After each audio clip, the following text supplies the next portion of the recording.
I'm the founder of It's a Wonderful Tasting and Drink Like a Girl. Another day in Seneca Falls, New York. Two best friends, Kelly and Alicia, steal a few smokes inside a car parked outside a brewery on Fall Street, where they're hosting another of their tasting events. Inside, the place is packed with mostly tourists sampling beers. I'm the founder of Drink Like a Girl. We actually create events around craft beer and women empowerment, and we came and worked with Fall Street Brewing, and we're offering the It's a Wonderful Tasting. So the It's a Wonderful Tasting consists of 5 wineries and 5 breweries that are all women-owned. We're best friends. So my best friend. I know what I'm gonna do tomorrow and the next day and next year and a year after that. I'm shaking the dust of this crummy little town off my feet, and I'm gonna see the world. Italy, Greece, the Parthenon, the Colosseum. Then I'm coming back here and go to college and see what they know. I left for opportunity. I left originally to do childcare and kind of fell into the whole world of accounting and had my son and came back. That's why I came. That's my story in a nutshell. Now you listen to me. I don't want any plastics. I don't want any ground floors.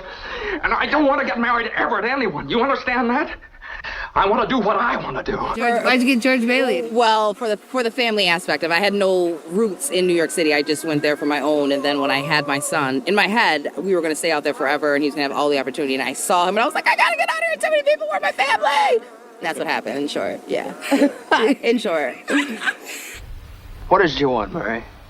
What, you want the moon? If you do, just say the word. I'll throw a lasso around it and pull her down for you. Buffalo girl, won't you come out tonight? Won't you come out tonight? Won't you come out tonight? Buffalo girl, won't you come out tonight?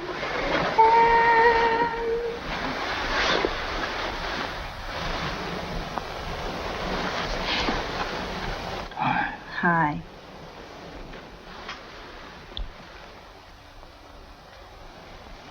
Mary Hatch. Why in the world did you ever marry a guy like me? To keep from being an old maid. You could have married Sam Wainwright and anybody else in town. Well, I didn't want to marry anybody else in town. I want my baby to look like you. You didn't even have a honeymoon. I promised you. Your what? My baby. You're Mary, you on the nest? George Bailey Lasso Stork. Why I left?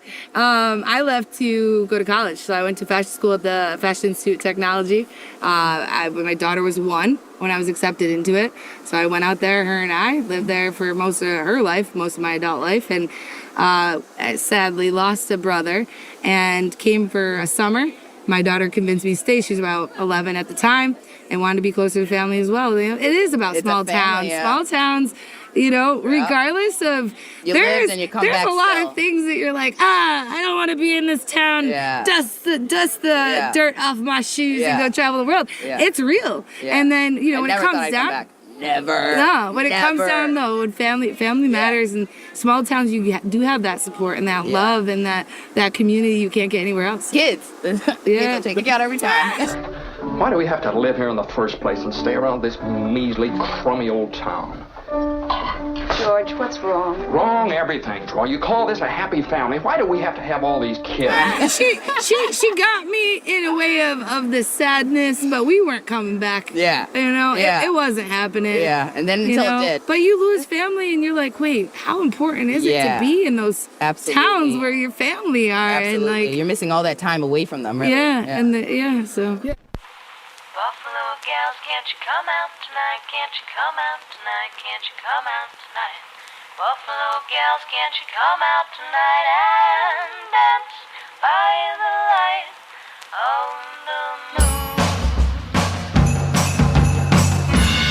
George Bailey, I'm loving you the day I die.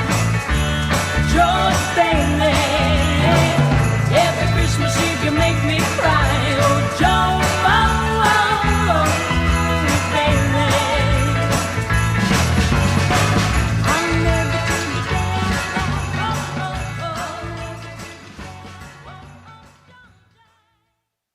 I don't think there's a scene in the first 2/3 of that movie that you couldn't place to a certain specific area of Nutley. You're in Nutley, New Jersey, once a small town just outside New York City, now a kind of suburb. This is where Francis Goodrich, the Wonderful Life screenwriter, grew up, and 3 of the town historians are having a conversation. You know, we have a sledding hill that's famous. We have right next door. Here comes the scared baby. My kid brother, Harry Bailey. I'm not scared. Go, Harry. Come on, Harry. Come on, Harry. that famous skating area called the Mud Hole, which is very personal, where kids would have gone to and have memories of doing that kind of thing, of going out on the ice and maybe even breaking through, who knows. For Goodrich, I could easily see where you could take any scene from that first 2/3 of the movie and locate it to somewhere in Nutley. Oh, Jenny! You rented a new house? Rent! You hear what he said, Mr. Bailey? What's that? I own the house. Me, Giuseppe Martini, I own my own house. No more we live like a pigs in this Paris field. Prior to 1941, we had 5 building and loans in Nutley. They started actually back in the late 1800s, where they were lending money out to people to build businesses, to build houses. And then with the banking changes in 1941, those 5 building and loans became one Nutley Savings and Loan. And that was one of the dominant banks here in town that helped to fund all these people that were coming back into town. So that was like a big part of managing the money that was here in town that wealthy people had, and redistributing it, so to speak, to the people that were hardworking people, blue collar jobs here in town, so that those people could rise up through society and be able to get maybe a second car, get their own home, move out of an apartment building, have a yard. So John Dolan, who was one of the leaders at the Nutley Savings and Loan, built it up dramatically, and he was probably one of the more beloved people here in town. When I moved here in 1953, the Dolan brothers were running the savings and loan in town. In fact, they held the mortgage on our house. You knew them. He's the closest. Yeah. He's the closest to George Bailey. Yeah. So he was really one of those individuals that took his organization, made a great profit for the organization, and the board of directors were happy.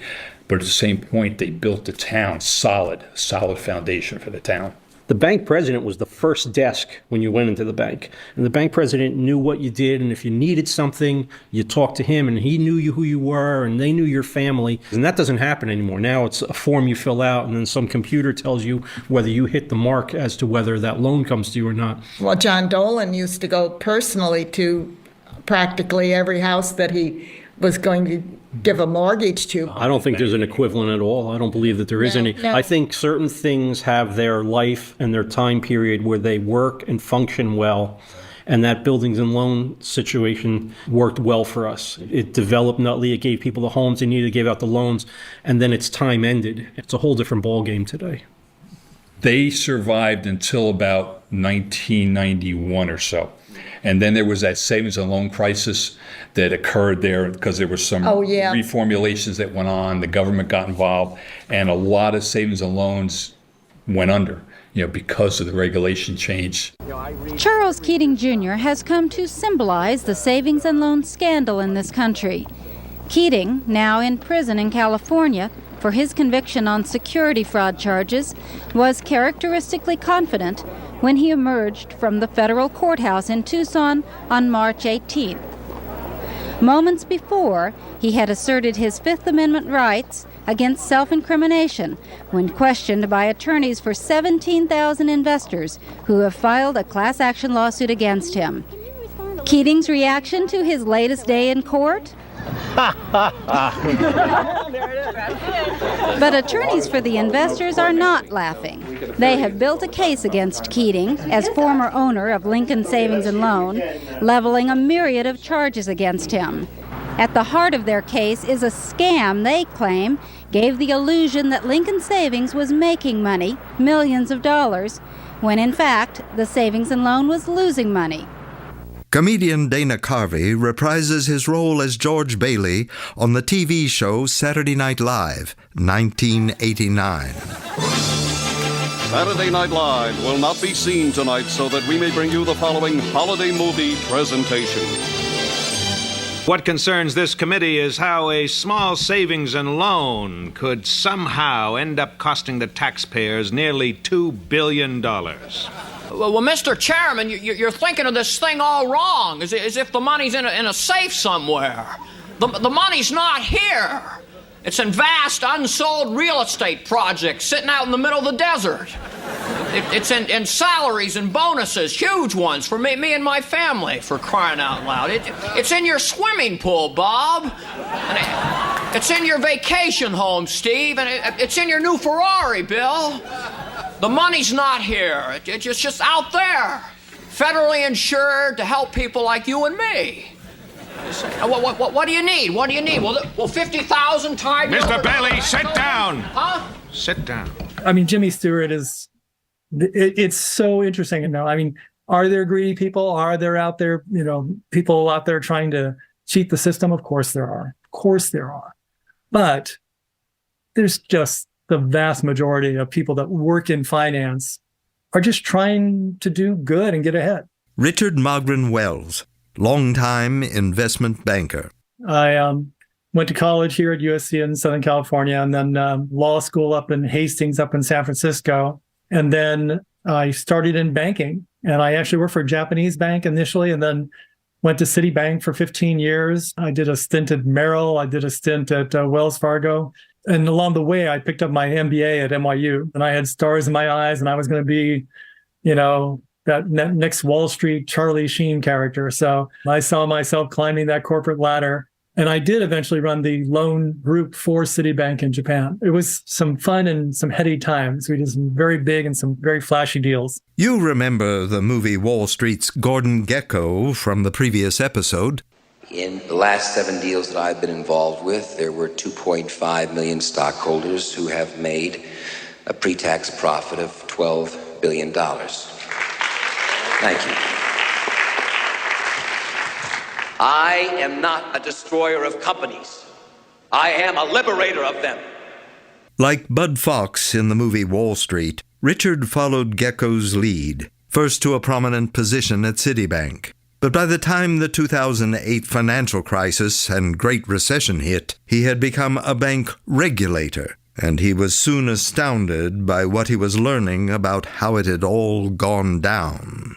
I'm probably the only person you're going to talk to who's actually read all of Dodd-Frank. I'm also probably the only person you will meet that has a framed copy of Dodd-Frank signed by Senator Dodd and Congressman Frank. The 1,800 pages of Dodd-Frank, I was actually reading at the time and going through some of the failures and things that were going on. And I happened to watch, of course, Good Old Wonderful Life came on.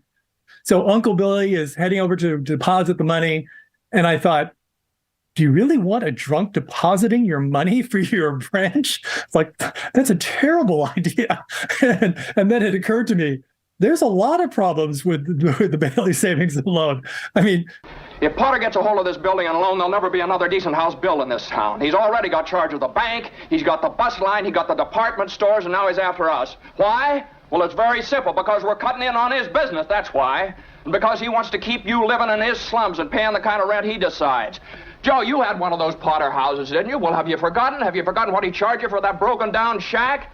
Here, Ed, you remember last year when things weren't going so well and you couldn't make your payments? Well, you didn't lose your house, did you? You think Potter would have let you keep it? Can't you understand what's happening here? Don't you see what's happening?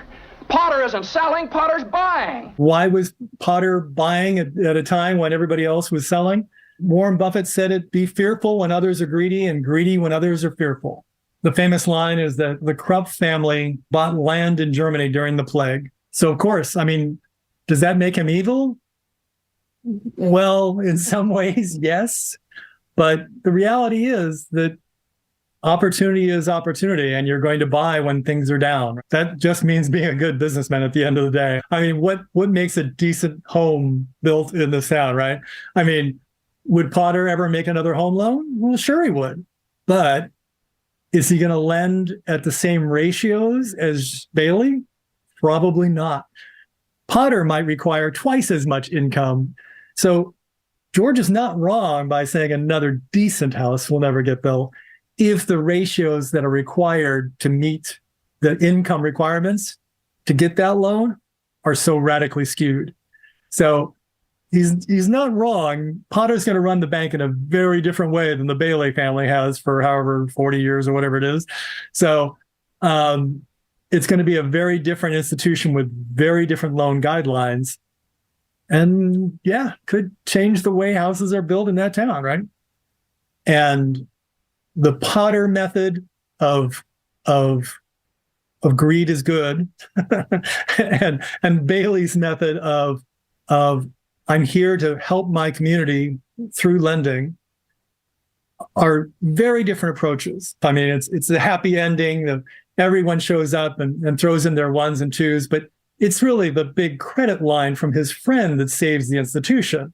And that $25,000 credit line, huge in that day and age, obviously, is enough to save the bank. But it's not a free credit line. It's still borrowing money. He's still leveraging up the institution.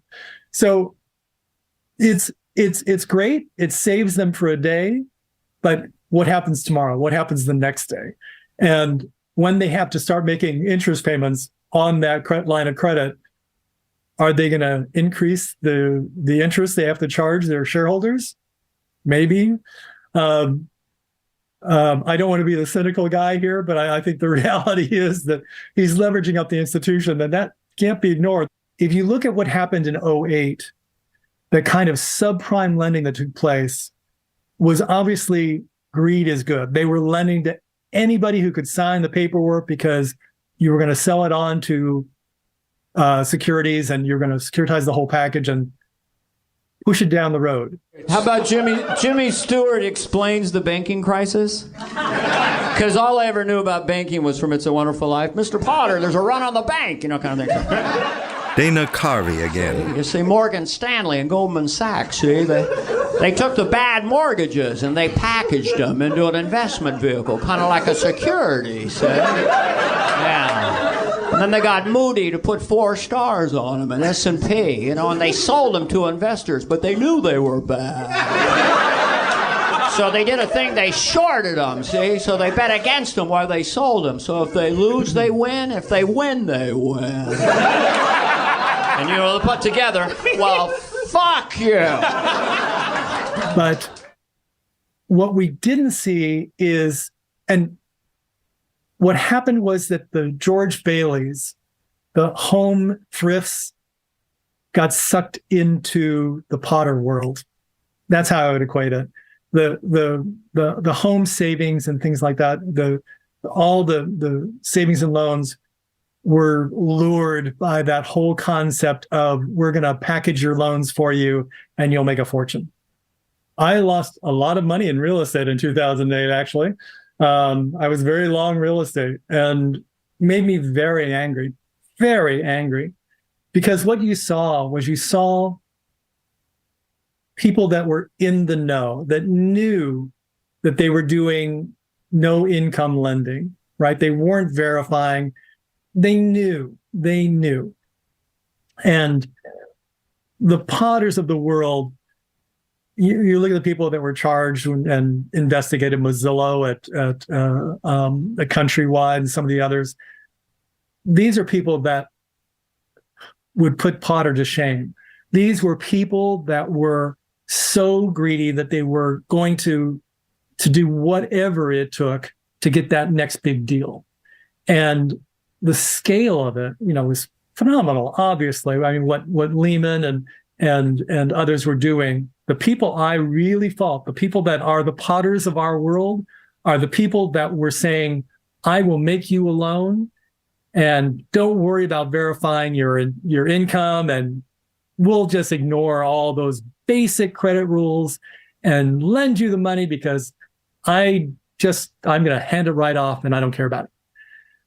They knew the game and they cheated, and they wound up just unbelievably rich as a result. And you shouldn't be a multi-billionaire if you're running a savings and loan at the end of the day. That's all there is to it.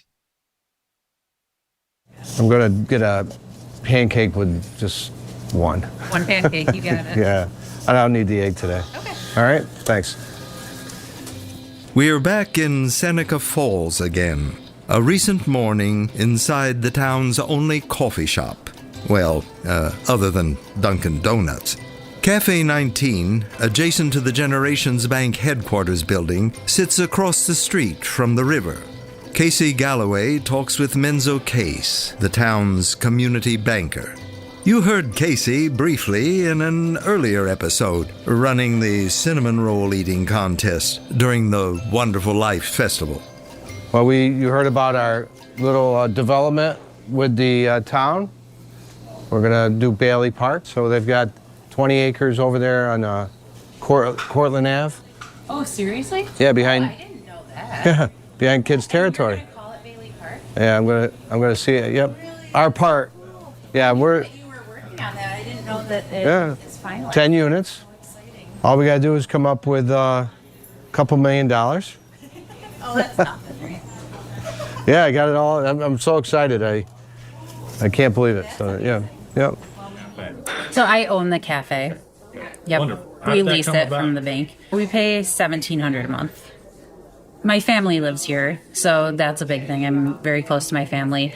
But also, I did live in Baltimore for about 1.5 years, and I just decided that city life wasn't for me. Menzo Case approached me about 10 years ago to put a restaurant into the bank headquarters that they were building. At that point, we didn't really have a cafe in town, and I think he just saw a need for a cafe in the town because he knows what type of atmosphere they produce, and he wasn't wrong. Like, the town wanted something like this. So, and I've always loved the atmosphere of a cafe because it brings the community together. Like, there's people that are here on a morning when you come in that may not have known each other 10 years ago, but they come in like the same time as somebody else every day, and they've gotten to know each other. It's me, Mr. Gower, George Bailey. You're late. Yes, sir.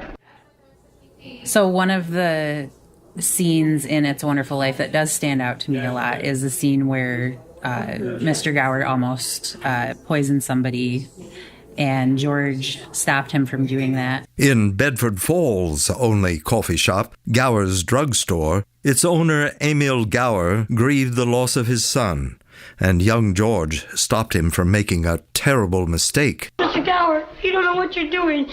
You put something wrong in those capsules. I know you're unhappy. You got the telegram and you're upset. You put something bad in those capsules. It wasn't your fault, Mr. Gower. Just look and see what you did. Look at the bottle you took the powder from. It's poison, I tell you, it's poison. I know you feel bad.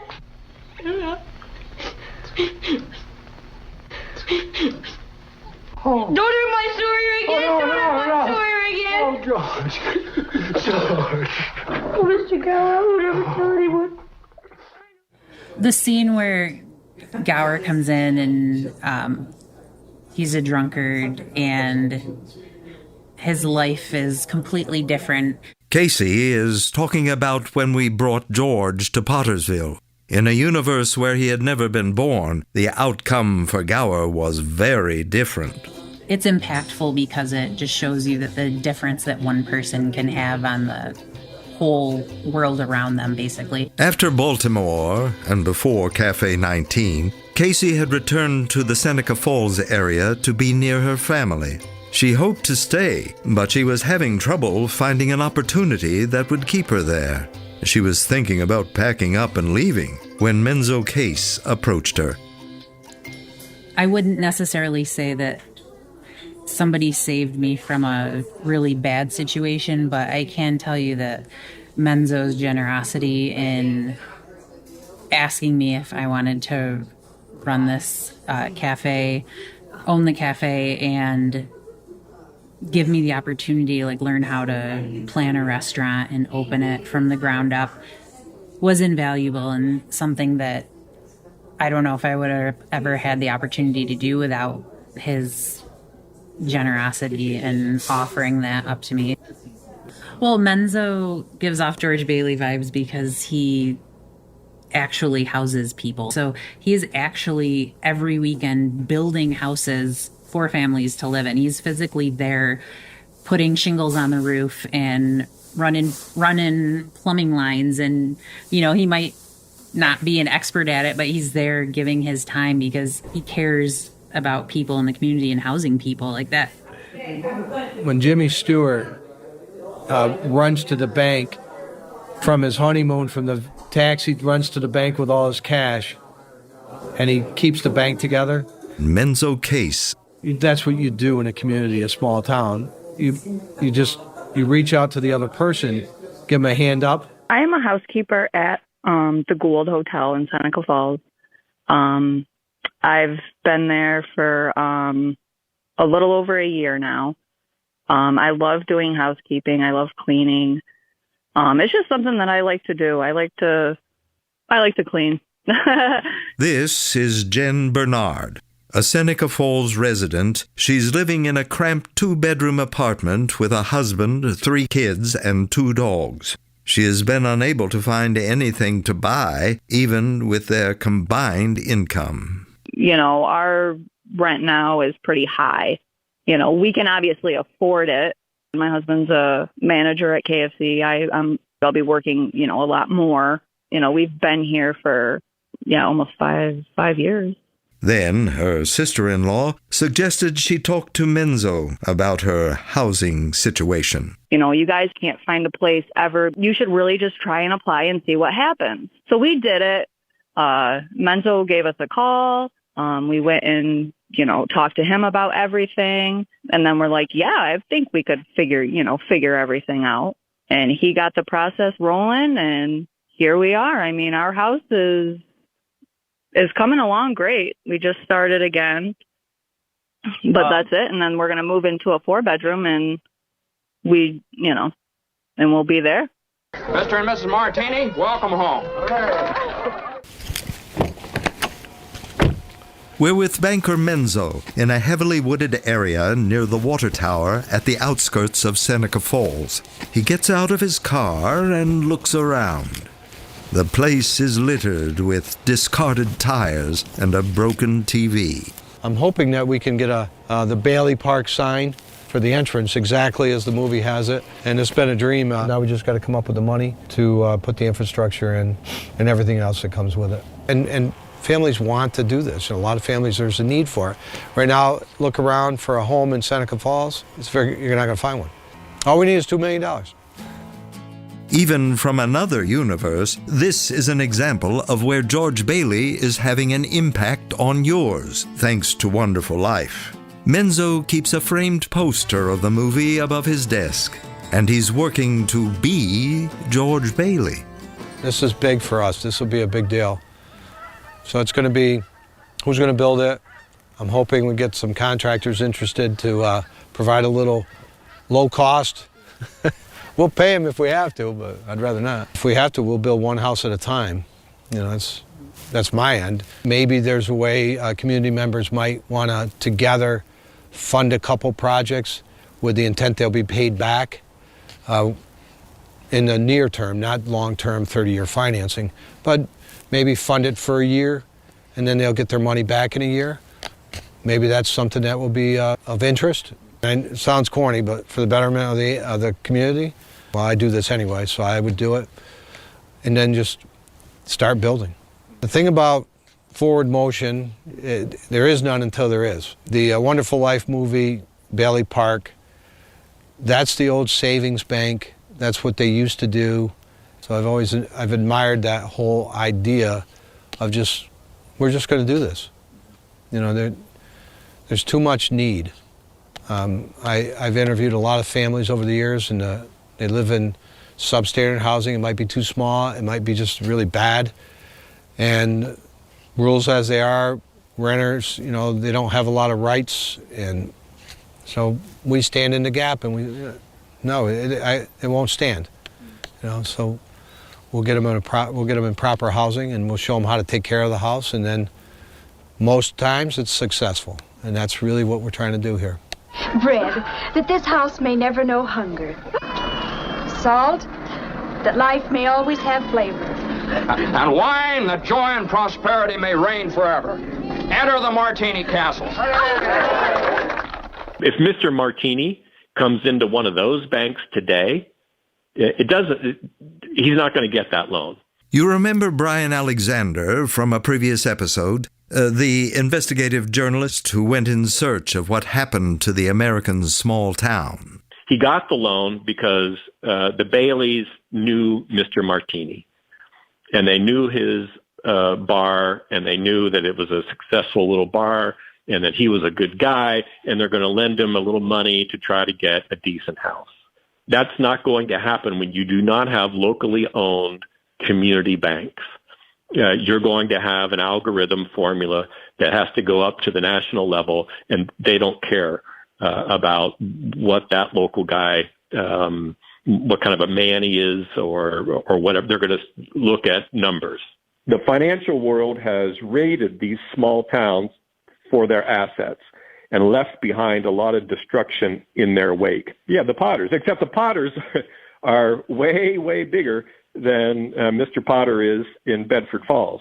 The Mr. Potters today live on Central Park West and have homes, second homes in the Hamptons and maybe a home in Vail, and have no connection at all with the community. Mr. Potter lived there. These guys don't even live there, and they don't care to live there, and they don't care about anybody who lives there. Today, we have giant investment companies like BlackRock, for example, buying up hundreds and hundreds of homes in an area and turning them into rentals. So the biggest landlords now are big New York financial players. So yeah, we now have gigantic Potters. Potter was one banker in a small town who had Pottersville and was kind of a slumlord. But now we have big financial players who are doing this all over America. This is Katerina Ulerio, a Ukrainian immigrant who has been in Mamaroneck, New York for nearly 20 years. She sells real estate there. This is the town Norman Rockwell grew up in. Starter home in town is around $750,000. You can find something for less, but that's kind of, not often it comes up, let me put it this way. I would say that cumulatively they really should be looking at about $160,000 to $180,000 minimum a year in order to really afford to live here. But again, this is like to be more or less comfortable. Truth to be told, it's not a cheap place to live. Westchester County is one of the most expensive places to live in the U.S., right? So when we talk about people who have regular jobs, most likely they will be living in a two-bedroom co-op if they own, or they will find a starter home or buy something on the auction, right? I purchased my house on the online auction, and it was just winterized and no lights, no water, I couldn't go and buy a turnkey house. I couldn't afford it, but I knew I wanted to be in this area. So I think where there is a will, there is a way. I have some people who say, oh, but the rates are crazy and I can never afford it. Sometimes I send them to Fuller House of New York, which is, it used to be a Habitat for Humanity, which it still is in many places, but the one we have here, they changed name. If you volunteer with them and you get a number of hours, you can get a 0% loan, or you can get like a down payment assistance. So I think a lot of it is about having the right resources as well, and being educated about what your options actually are. Very often it is about knowing what you can afford and creating a plan and the strategy of how you can actually make it what you want. I believe that if you put your mind to it, everything is achievable. It's just you cannot be dreaming about it. You have to be doing something. But I think that it's not going to be easy than somebody who is making $300,000, $400,000 a year, and they can be just buying a house, But those are the people who have more choices. But if you still want to be in the area and you're a regular working person, you just have to be a little crafty about it. Right now, owning, sometimes it's cheaper than renting. If you can purchase, if you have a good credit and decent income, you can purchase a co-op here for $200,000, right? And if you are to rent the same compatible apartment, it will cost you the same or more. So to me, it makes sense to buy, right? Fix your credit, be smart with your money, save, and then get your own place. Peterborough, New Hampshire inspired Thornton Wilder's Grover's Corners in his play Our Town, which debuted only the month before Philip Van Doren Stern had that dream that inspired Wonderful Life. This is the owner of Peterborough's only movie theater, Vanessa Amsbury Bonilla. Oh, yes, for a small town. Yeah, everybody knows everybody else. You can't even walk down the street without seeing someone that you know. And, you know, we're a town of 6,000 people. You basically know most everyone. So in that way, that reminds me of Bedford Falls. It's a small town atmosphere. And of course, the problem in Peterborough is that we've got a lot of wealthy people, a lot of wealthy old people, and they tend to call them NIMBYs, not in my backyard. They don't want apartments. They don't want, duplexes. They don't want fourplexes. They want big, huge lots that, with big houses sprawling, that cost at least $500,000, and young people can't afford them. But it preserves the character that they're looking for. They're all about let's keep Peterborough weird. We love Harlow's Pub. We love these establishments where we, want to go and eat, but who's going to serve your meal? They totally forget that. It's like, okay, you love these really cute places and go and have dinner, but then you complain because they're only open 4 days a week instead of 7 days a week because they don't have enough staff. Well, where are the staff supposed to live? And they're not going to be coming in from an hour away because that's the cheapest place where they can find housing. So we have to be able to provide housing for our working people. When Vanessa thinks about the George Bailey in Peterborough, it would be Ivy Van. She has been our house rep for a long time. She just got voted out, unfortunately, but she has been for a really long time, and she definitely is the voice around here. This is the Ivy that Vanessa mentioned, Ivy Van, the former New Hampshire state representative, now an urban planner in Peterborough. She believes the ultimate potters in small towns are many of you, NIMBYs. So yeah, it was NIMBYs, not in my backyard.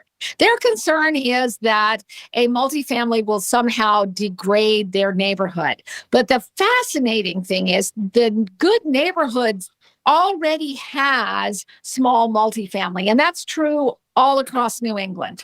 Problems with housing are being driven by people who are unwilling to change the zoning code to allow housing choice. When you propose anything that's not another single-family house anywhere near them, their response is, well, I understand that we need more housing, but this is just a bad place for it. I believe strongly as a planner that it is best to put the people where the people already are. We have big lots that could become smaller lots and have another building on them. We could have some small multifamilies, things like that. But Peterborough, like all of the United States, has zoned about 80% of its residential land area as single family only.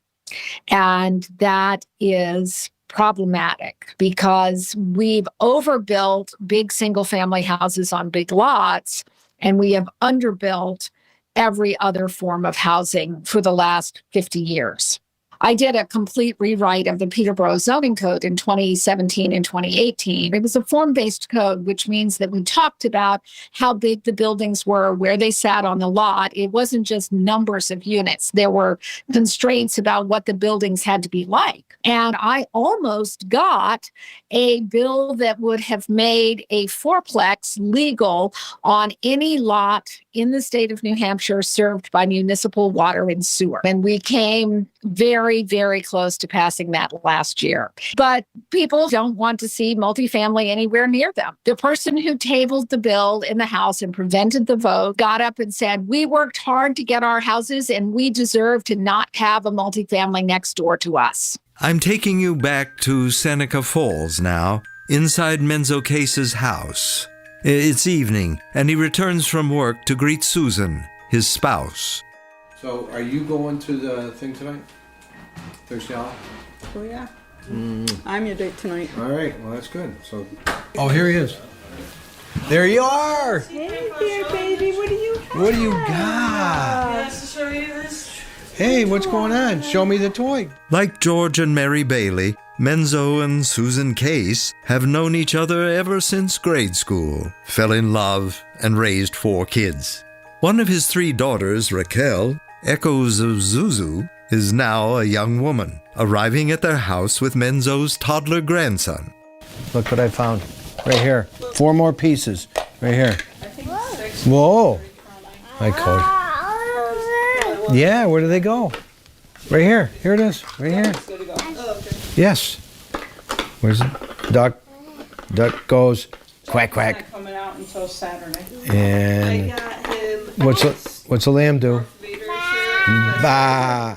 George Bailey clearly cares about all the individuals that come to his bank and want to invest and also have their savings in there. Dad cares about his employees, about the people and tries to create programs to really interact with the community that is needed. So like in George Bailey's, he cares about getting people into houses, making sure that they have a house that they can live in, call their own, instead of the slum areas that they were stuck in. Dad, Habitat for Humanity. He's building the homes to get people into the homes, to get them out of these terrible housing situations.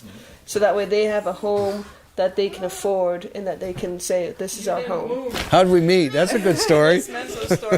So we met, we were in kindergarten together. Menzo and Susan reminisce. She was in the cafeteria with her cousin. I was at the end of the class line, and you were at the beginning. So my last Oh, yeah, that's right.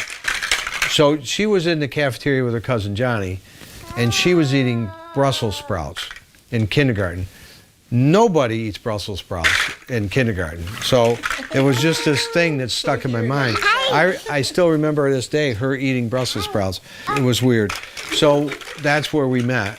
We went to school the whole time together, and we knew each other. Friends. Yeah.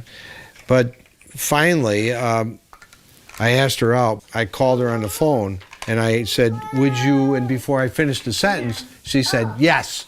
And she was the only woman I ever dated. She's the only... I never dated any other women or any other girls in school. Sue was the only one. And truth be known, she kissed me first. And I won't tell you the story, but she kissed me first. So I knew I was going to marry that girl.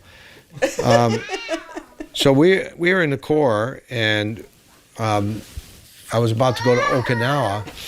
And then when there's room, I will come back and get you. And we'll travel out, because Sue was very shy. Cinderella story, came back, and then we got married immediately. And my parents had a dairy farm, so Menzo worked on the dairy farm and went to college. And I worked at McDonald's. I was a manager for McDonald's. It being that time of year, the family decide to watch a Christmas movie on TV in a living room that looks straight out of a Norman Rockwell painting. In fact, Rockwell prints hang on the walls. What streaming platform has it? Do we know? I would just do a Roku and search. Hey, we got... Include it up, right there. We got Prime. Okay, sweet. Right there, go 3 up on top. Wonderful Life. Yay. Mom's the winner. Great big winner. Included with Prime. Oh. Star. Oh, the black and white version. Do you not want the black and white? No, that's the version we want. Good. Skip. Good. It's following remote. Always. See that? Now that's like my bells. Yeah.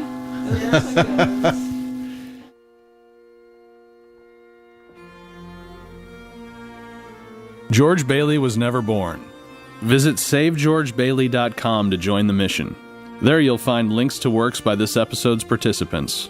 Learn more about how to celebrate George Bailey Day on Saturday, December 9th, and annually the second Saturday of December hereafter by hosting your own Wonderful Life viewing party. Tell your friends to listen to this show, subscribe, like, comment, and post about it on social media, #SaveGeorgeBailey. Subscribe to our Patreon to hear uncut interviews and bonus content. The podcast also available on YouTube.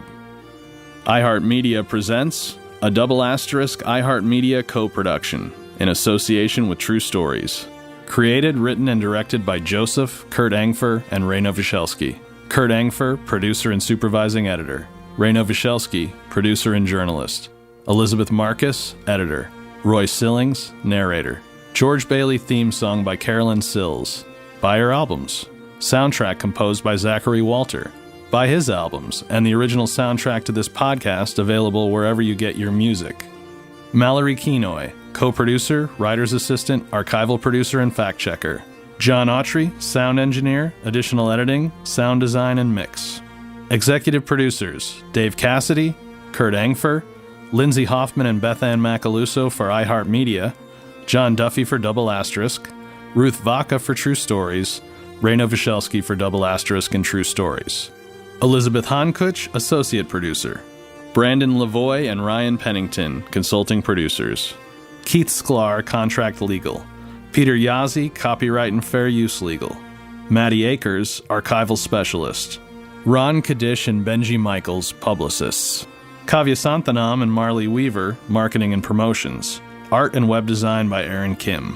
Interns were Kyra Gray, Emma Ramirez, Eva Stewart, and Taya Wilson.